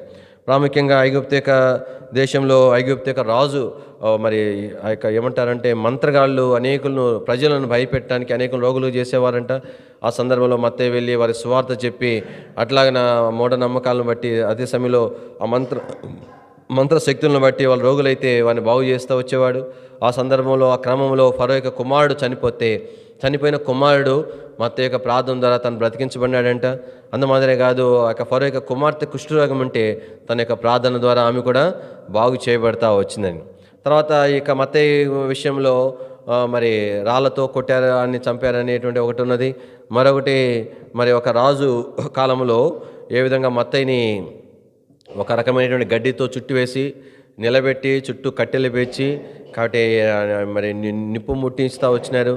అలాగే నా మంటలో తన కళ్ళ ఎదుట కాలిపోవాలని వాళ్ళు చేసినప్పుడు కానీ ఆ యొక్క నిప్పులు మంటలన్నీ కూడా ఆ రాజు మీదకి ఒక సర్పం పోయినట్లుగా వెళ్ళిపోయినాయి అంట. ఆ మత్తయి ఆ నిప్పులో కాలిపోతూనే ఆ రాజు ఆ మంటలో కాలిపోకుండా తను ప్రార్థన చేసినాడు. ప్రార్థన చేయటం బట్టి ఆ అగ్ని తనను నుండి ఆ రాజు కాపాడబడ్డాడు. అయితే మత్తయి హతసాక్షిగా చనిపోయినాడు. ఆ తర్వాత ఆ రాజు ప్రభువుని ఎరిగినాడంట. ఎరిగి ఎంతో సేవ కూడా చేసినట్లుగా ఈ చరిత్ర పుస్తకాలు అయితే వ్రాయబడతా వచ్చింది. ఈ మత్తయి యొక్క సేవా పరిచయం గురించి అంతవరకు మనము చూడగలుగుతాం. దాని తర్వాత మత్తయి సువార్త 10వ అధ్యాయంలో మనం చూసేసరికి మత్తయి సువార్త 10వ అధ్యాయంలో మత్తయి తర్వాత అల్ఫయి కుమారుడగు యాకోబును గురించి కూడా మనకు జ్ఞాపకము చేయబడతా వచ్చింది. కానీ ఈ యొక్క అల్ఫయి కుమారుడు అయినటువంటి యాకోబు ఈ యొక్క తల్లి పేరు మరియా అని జ్ఞాపకం చేయబడింది. యోహాను సువార్త 19వ అధ్యాయము 25వ వచనంలో, యోహాను సువార్త 19వ అధ్యాయం 25వ వచనం, ఆయన తల్లియు ఆయన తల్లి సహోదరియు క్లోపా భార్య అయిన మరియా అని రాయబడింది. కాబట్టి ఇక్కడేమో అల్ఫయి కుమారుడు అని రాయబడింది. కానీ అల్ఫయికి ఉండేటువంటి మరో పేరే క్లోపా అని పేర్కొనబడతా ఉంది. కాబట్టి రెండు పేర్లు అల్ఫయి, క్లోపా అని రెండు పేర్లు తనకున్నాయి. ఆయన భార్య మరియా అని మనం చూడగలుగుతాం. కాబట్టి ఈ యొక్క యాకోబు మాత్రమే ప్రభు సేవ చేయటం కాదు, వారి తల్లిదండ్రులు కూడా ప్రభుని ఎరిగినారు. ఎంతగా ప్రభుని వెంబడించినారు. ఎంతవరకు వెంబడించినారంటే శిలువ మరణం వరకు కూడా వారు ప్రభుని వెంబడించేట్లుగా సిద్ధపరచబడతా వచ్చినారు. అలాగన ఈ యాకోబు మరి రాళ్ళ చేత కొట్టబడి హతసాక్షిగా తను చేయబడతా వచ్చినాడు.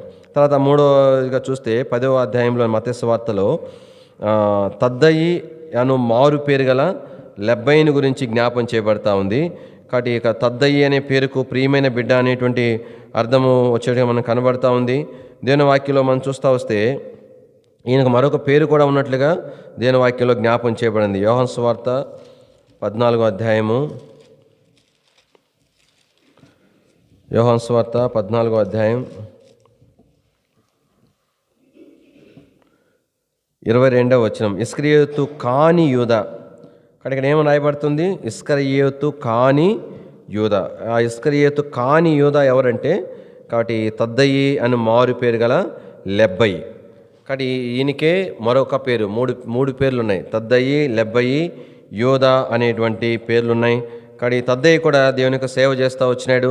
సిరియా, మెసొపొతేమియా, పర్షియా ఆ ప్రాంతం అంతా కూడా తను మరి పరిచయం చేస్తూ వచ్చినాడు. తర్వాత ఆర్మేనియా అనేటువంటి ప్రాంతంలో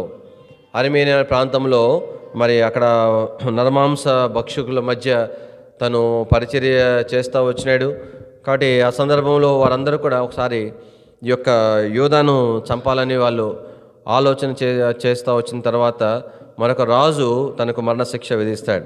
కాబట్టి అలాగనే ఈ లెబ్బయి కూడా తను కూడా రాళ్ళ చేత కొట్టబడి ప్రభు కొరకు హతసాక్షిగా చేయబడతా వచ్చినాడు. కాబట్టి శిష్యులు ఈ మత్తయి అయినప్పటికీ కూడా యాకోబు అయినా లెబ్బయి అయినా వీరు శిష్యులు. తర్వాత వీరు ఆర్మేనియా అనే దేశం, ఈ యొక్క ముఖ్యంగా ఈ చివరి వ్యక్తి ఎవరు? లెబ్బయి.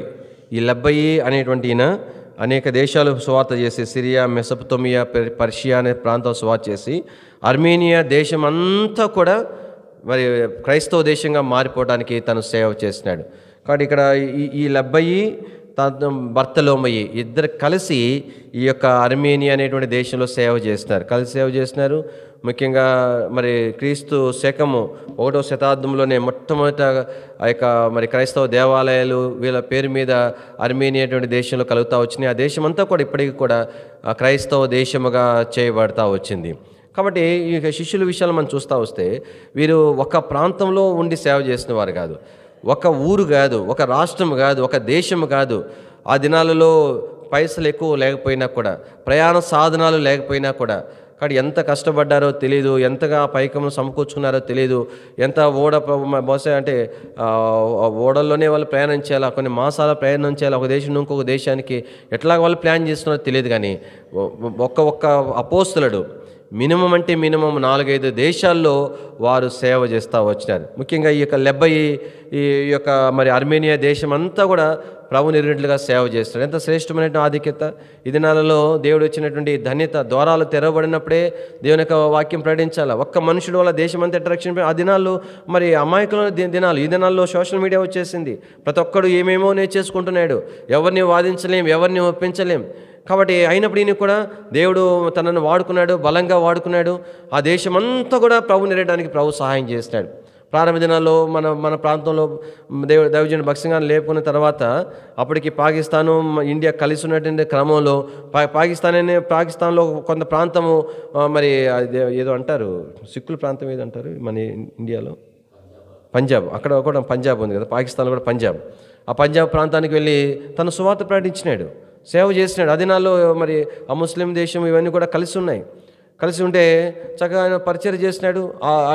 వారి మధ్య పరిచయం చేసేటప్పుడు 3 రోజులు స్పెషల్ మీటింగ్స్ అంటే ఒక్కళ్ళు కూడా ఆ మీటింగ్కి వచ్చిన వాళ్ళు కాదంట. మొదటి రోజు ఖాళీ టెంట్లు, ఒక్కడే వాక్యం చెప్పినాడంట. రెండో రోజు బహిరంగ మీటింగ్స్, రెండో రోజు కూడా అట్లనే మరి ఒక్కడే వాక్యం చెప్పినట్ట. మూడో రోజుకి వచ్చేసరికి ఎట్లా వచ్చినారో తెలియదు, ప్రజలందరూ కూడా దేవుని వాక్యం వినడానికి వచ్చినారు. దేవుని వాక్యం చెప్తా ఉన్నప్పుడు కాబట్టి ఆకాశం నుండి ఒక అగ్ని లాంటి గోళము పైనుండి పడటం అనేటువంటిది చుట్టుపక్కల ప్రాంతం వాళ్ళు గమనించినారు. ఎంత కార్యం దేవుడు జరిగించినాడంటే ఎప్పుడైతే ఆ దైవజనుడు సువార్త వాక్యం చెప్తా వచ్చినాడు, సామాన్యమైనటువంటి సిలువ కూర్చున్న మాటలు వారందరూ దొల్లాడుతూ పాపాలు ఒప్పుకున్నారంట. ఆ కాంపౌండ్ అంతే. అంటే పెంతెకొస్తలు ఈ రోజుల్లో ఈ పెంతెకొస్తలు వాళ్ళు చేసే పని ఎట్లా దొల్లాడతారో అట్లాగా మరి దేవుడు వాళ్ళలో కార్యం జరిగించాడు. ఇప్పటికీ కూడా ఈ పాకిస్తాన్ ప్రాంతంలో మరి క్రైస్తవ సంఘాలు ఉన్నాయంటే దైవజనుడు చేసినటువంటి మరి పరిచర్య యొక్క ఫలితమే. కాబట్టి ఇది ఎన్నో ముస్లిం దేశాల్లో కూడా దేవుని యొక్క పరిచర్య అట్లాగనే జరిగించబడతా వచ్చింది. ఇక్కడ నుంచి ఎట్లా పరిచర్య, ఇంగ్లాండ్లో అసలు సేవా పరిచర్య అనేది లేదు. ఇక్కడ నుంచి ఉద్యోగరీత్యా వెళ్ళి అక్కడికి వెళ్ళి సొంత జీతంతో, సొంత డబ్బులతో, కాబట్టి కాన్వికేషన్స్ పెట్టి ఎంతో వేల లక్షల రూపాయలు ఖర్చు పెట్టి అక్కడ చక్కగా పరిచర్య అనేటువంటిది జరిగించబడతా ఉంది. తర్వాత మరి కాన్వికేషన్కి ఎంతమంది వస్తుందో తెలిసిన ఆ దినాల్లో మేము వినింది ఏంటంటే 50 మంది. అందులో అది ఇంగ్లాండ్ అనేటువంటి క్రైస్తవ దేశం. అంటే సహవాస క్రమం మరి ఎలాగా ఎంత క్రైమ్ చెల్లించి దేవుని యొక్క పరిచర్య జరిగించబడతా వచ్చింది. ఒక ముస్లిం దేశం, ఆ పేరు కూడా నేను మర్చిపోయాను. ఆ ప్రాంతాన్ని కూడా మన వాళ్ళు పరిచర్య కొరకే, పనుల కొరకే వెళ్తారు. ఏం పేరమ్మా అది? ఆ దేశంలో మరి చూసేటువంటిది ఏంటంటే వాళ్ళంతా మరి విశ్వాసులు వెళ్ళి శుక్రవారం వాళ్ళకి సెలవు, మరి ఆదివారము పని ఉంటుంది, శుక్రవారం మాత్రం సెలవు అంట. ఆ రాజకుమారుడు, ఆ దేశం పేరు నేను చెప్తాను మళ్ళీ, రాజకుమారుడు వస్తూ ఉంటే వాళ్ళు మరి విశ్వాసులు చెట్ల కింద బైబిల్ తీసుకొని మోకరించి ప్రార్థన చేసుకుంటూ ఉన్నారు. ముస్లిం దేశం, ఎవరికి సువార్త చెప్పకూడదు. ఒకవేళ అలా చెప్పినట్టుంటే ఖచ్చితమైనటువంటి మరణశిక్ష అక్కడ ఉన్నటువంటి చట్టాలను బట్టి వేయబడుతుంది. అయినా కూడా సిగ్గుపడకుండా, అయినా కూడా బిడియం లేకుండా సంతోషంతో ఆ యొక్క వీధులలో ఆ చెట్ల కింద వారు మోకరించి ప్రార్థన చేసుకుంటా ఉంటే ఈ మనుషుడు, ఈ రాజకుమారుడు పోతా చూశాడంట. తనతో ఉన్నవారిని అడిగినాడంట, ఎవరు వాళ్ళంతా ఈ చెట్ల కింద ఏం చేస్తున్నారు వాళ్ళనంటే, అయ్యా వాళ్ళు క్రైస్తవులు, వేరే దేశాల్లో పని కొరకు మన దేశానికి వచ్చినారు, వాళ్ళు మన దేశంలో దేవాలయం లేదు కాబట్టి వారు చెట్ల కింద ప్రార్థన చేసుకున్నారంటే దేవుడు తనకి ఇచ్చిన ప్రేరేపణ బట్టి 2 ఎకరాల స్థలంలో దాదాపు 5-6 చర్చెస్ కట్టించేశాడంట. అక్కడ ఆ చర్చెస్లో ఇప్పటికి కూడా బ్రదర్ గ్రూప్లో ఒక టైమింగు, మరి హెబ్రోన్ సహవాసంలో ఒక టైమింగ్ పెట్టుకొని వాళ్ళు ప్రతి శుక్రవారం కూడా ప్రభుని ఆరాధన చేస్తూ ఉన్నారు. ఎందుకు నేను జ్ఞాపం చేస్తానంటే, ద్వారాలు తెరవబడి ఉన్నప్పుడే మనం ప్రవేశించాలి. ఎంత కఠినమైన పరిస్థితులు రాబోతూ ఉంటున్నాయి. నిన్నటి దినం అన్న శాంసన్ ఫోన్లో ఒక సేవకుడు చూపిస్తున్నారు అన్నకి.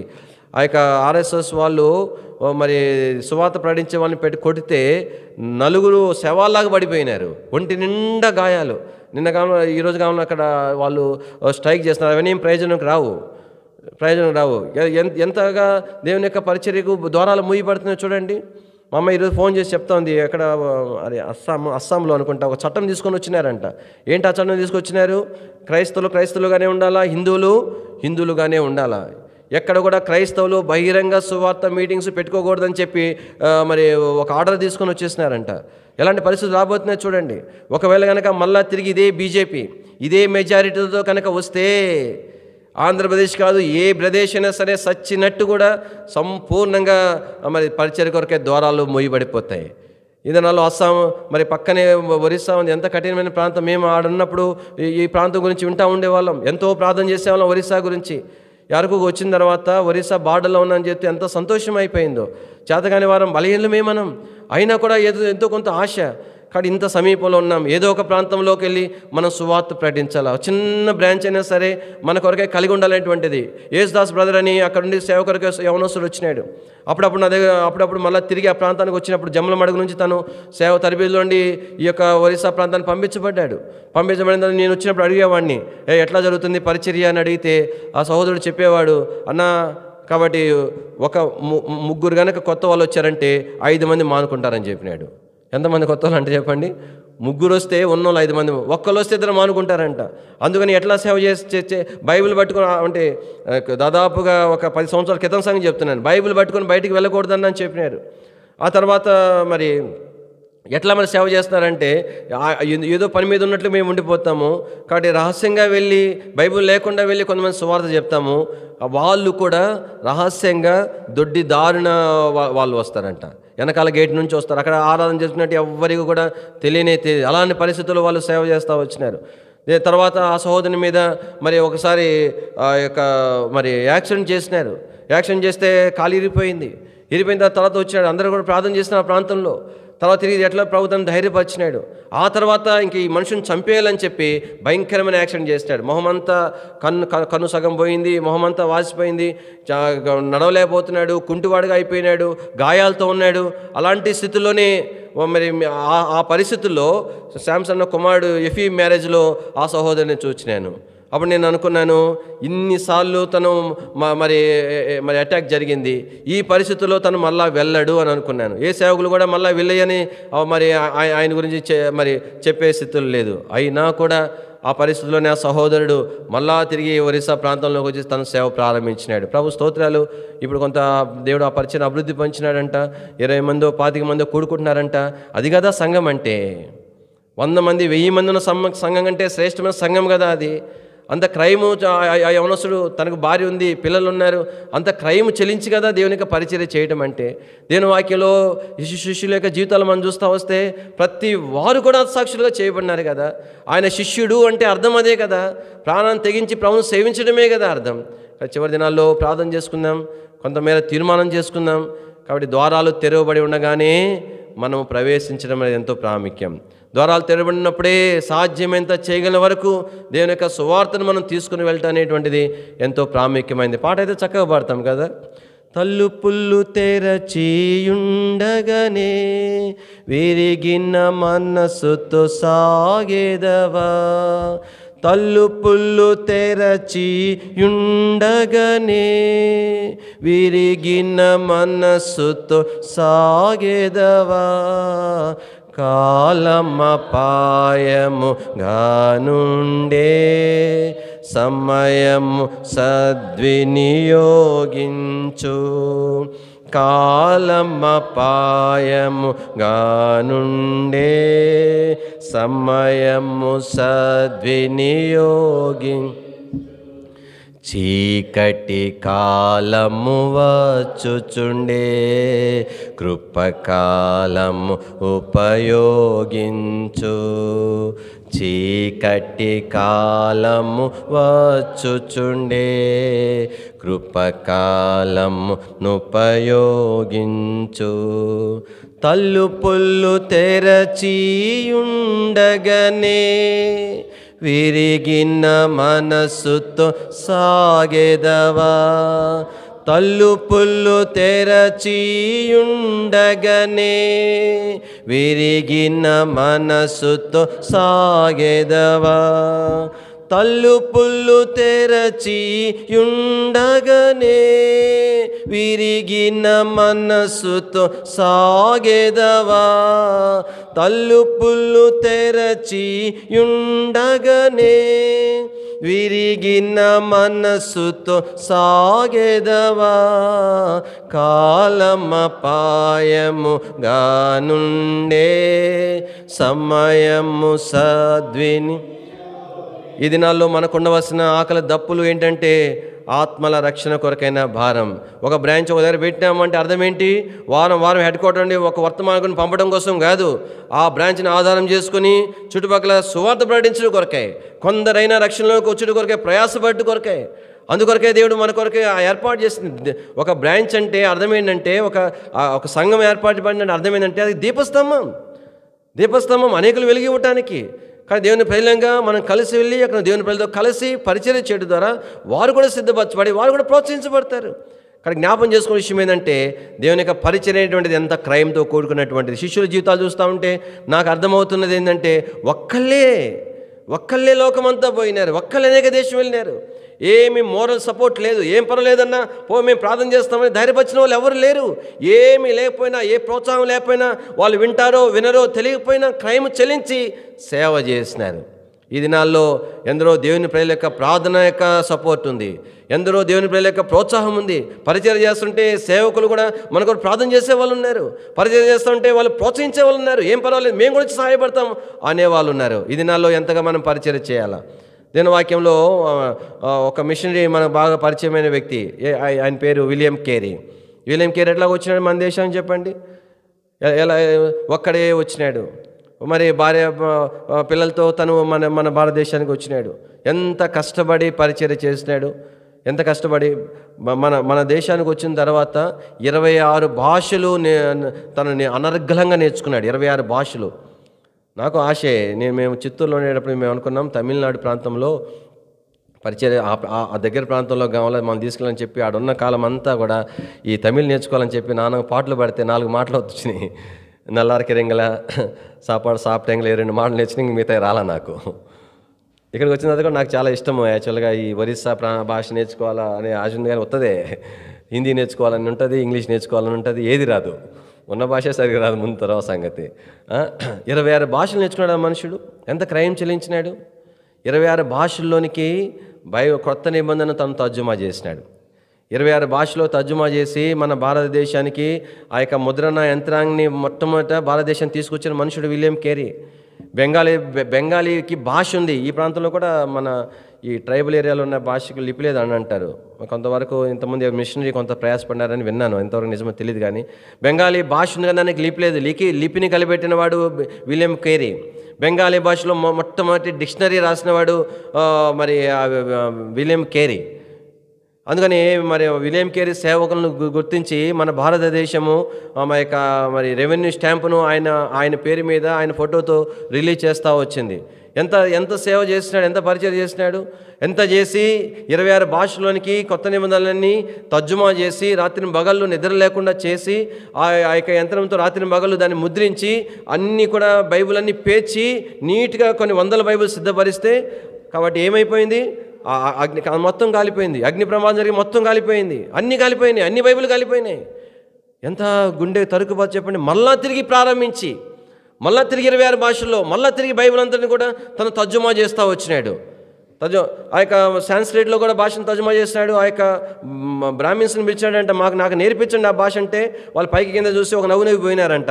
నువ్వు ఇంగ్లీష్ వాడివి అనుకునేది తెలుసు, మా భాషను ప్రొనౌన్సియేషన్ కూడా నీకు రాదని చెప్పిపోతే, కాబట్టి ఆ మనుషుడు నేర్చుకొని సాంస్క్రిట్ నేర్చుకొని ఒకరోజు ఆ బ్రాహ్మిన్స్ అందరిని పిలిచి ఆ యొక్క సంస్కృతంలో దేని వాక్యం చెప్తా ఉంటే వాళ్ళు నోరు ఎల్లబెట్టినారంట. అంత క్రయము చెల్లించడం ఆ మనుషుడు ఏమైపోయింది, తన కుమారుడు బాగలేక చనిపోయినాడు. తనకి కనీసం వాడు చూపించడానికి వైద్యానికి ఖర్చులు లేవు, వాడిని పెట్టడానికి కనీసం తిండికి డబ్బులు లేవు. లేక వాడు చనిపోతే, ఆ పిల్లవాడు చనిపోతే తన చేతులతో ఆ పిల్లవాడిని తీసుకొని పోయి తన చేతులతో పూడ్చిపెట్టినాడు. ఎవరు కూడా రాలేదు పూడ్చిపెట్టడానికి. తన చేతులతో పూడ్చిపెట్టిన తర్వాత భార్య పిచ్చిదైపోయింది. ఇదేం సేవయ్యా, కొడుకుని పోగొట్టుకొని ఏం సేవ నువ్వు చేస్తావు అంటే, పిచ్చిదైపోయినటువంటి భార్యను పెట్టుకొని ఆ పిచ్చి దానితో కాపురం చేస్తూ, ఆ పిచ్చి దాన్ని ప్రేమించి, ఆ పిచ్చి దాన్ని భరిస్తూ విలియం కేరీ సేవ చేసినాడు. ఎంత క్రయం చెల్లించినారు. ఇలా చెప్పుకుంటా పోతే ఎందరో మిషనరీస్ జీవితాలు మనం జ్ఞాపకం చేసుకోవచ్చు. దేని ప్రేలంగా జ్ఞాపకం చేసుకుందాం, కొంతైనా గ్రహింపులోనికి వద్దాం, ప్రార్థన చేసుకుందాం. ప్రభా, నేను ఒకటే నీ యొక్క నాకు ప్రార్థన ఉండాలి. ప్రభా, నీ కొరకు నేను ఏం చేయాలి, ఆత్మల రక్షణ కొరకు ఎలా నేను పాటుపడాలి, కొంత మేరైనా తీర్మానం చేసుకుందాం. పత్రికలు పెట్టుకుందాం. జాన్ గాస్పల్స్ మందిరంలో ఉంటున్నాయి కనుక క్రైమ్ పెట్టి చెల్లించినా కూడా మరి ఉచితంగా తీసుకోండి. అవసరమైతే మీరు కొంత డబ్బులు ఇస్తాం, మళ్ళీ కొన్ని తెప్పిస్తాం అనుకోండి. కాబట్టి దేవుని యొక్క సేవ అనేటువంటిది వ్యక్తిగతంగా మనం సువార్త ప్రకటించాలా, సంఘముగా మనం సువార్త ప్రకటించాలా. ప్రభు కొరకై క్రైమ్తో కూడినటువంటి సేవ అనేటువంటిది ప్రభు నీ నుండి నా నుండి ఆశించేవాడుకున్నాడు. రండి ప్రార్థన చేస్తాం.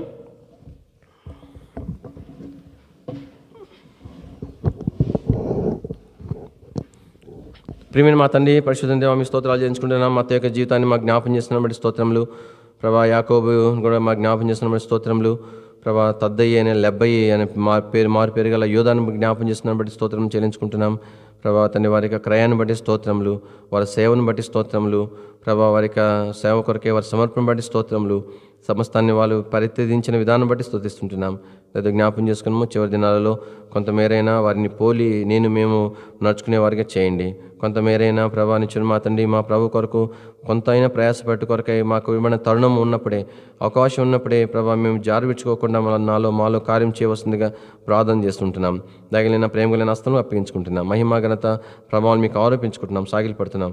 వాక్యం దీవించము, మా హృదయంలో ఫలింప చేయమని యేసు ప్రభు యొక్క శ్రేష్టమైన నామములో ప్రభా తిరిగి మా ప్రభు దినం కొరకు సిద్ధపరచము. మీ దాసుడు ప్రభా నిచ్చిన మా తండ్రి రత్నరాజన్న అంత దూర ప్రాంతం మా మధ్య రావాల్సిన వారు ఉంటుండగా ప్రయాణంలో కాస్త ప్రభుదయ చేయము. మీ దాసుని మా కరగలది ప్రభా తండ్రి మీరు విరిచి వాడుకోవస్తుందిగా బలపరచవలసిందిగా ప్రార్థన చేస్తుంటున్నాం. ఆ సమయం ఎంతో దీవెనికరంగా ఆశీర్వాదకరంగా మీరే చేయవలసిందిగా ప్రార్థన చేస్తుంటున్నాం. మహిమాగంత ప్రభావం ఆరోపించుకుంటూ అందరము స్తోత్రం చెల్లిస్తూ యేసు ప్రభు యొక్క శ్రేష్టమైన నామంలో స్తుతించి ప్రార్థించి మహిమపరచి అడిగి వేడుకుంటున్నాం తండ్రి, ఆమేన్. తొట్టెళ్ళకుండా మిమ్మల్ని కాపాడుకును, తన మహిమ ఎదుట ఆనందముతో నిర్దోషులుగా నిలబెట్టుకును శక్తిగల మన రక్షకుడైన అద్వితీయ దేవునికి ప్రవేశ క్రీస్తు వారి మూలముగా మహిమయు మహాత్యమును అధికారమును ఆధిపత్యమును యుగములకు పూర్వమును ఇప్పుడును సర్వయుగములను కలుగునుగాక. ఆమేన్.